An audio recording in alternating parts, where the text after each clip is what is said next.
Brigitte Lahaie, Sud Radio, le Love Conseil.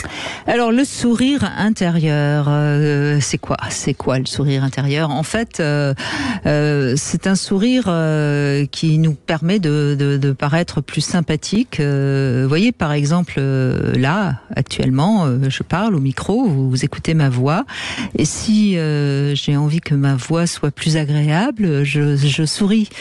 Et si je souris pas, et si je coince un peu la mâchoire, on voit bien tout de suite que ma voix est nettement moins agréable. Hein. Vous êtes d'accord, Christian? Oui, mais moi j'ai les deux, j'ai l'image et le son.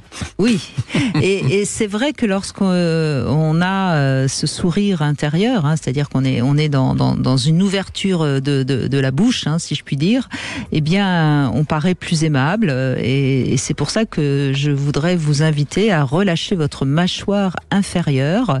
Et donc, si vous pensez vaguement à sourire, tout en restant évidemment détendu, je vous demande pas d'être complètement souriant, eh bien vous verrez que vous aurez une voix plus agréable, vous serez d'aspect plus sympathique, et puis mieux encore, si vous pensez à respirer plus profondément, c'est-à-dire plutôt avec le ventre qu'avec la poitrine, vous aurez également une voix plus posée, plus harmonieuse. Voilà, c'est tout votre être en entier, si je puis dire, qui sourit et qui s'ouvre au monde.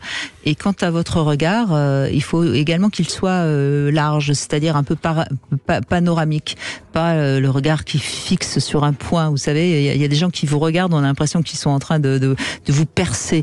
Et donc ce regard panoramique, c'est-à-dire comme si vous regardiez la personne en entier, vous rend également plus sympathique. Par contre, s'il est fuyant, si vous avez le regard qui se baisse ou qui fuit, c'est pareil, on a l'impression que la personne ne s'intéresse pas à nous. Voilà, donc je vous assure que le sourire intérieur, c'est quelque chose qui marche, et c'est d'autant plus important parce que ça coûte pas grand-chose et ça vous rendra plus sympathique. Bon, on va essayer. Il faut pas essayer, il faut y arriver. Il faut y arriver. Alors,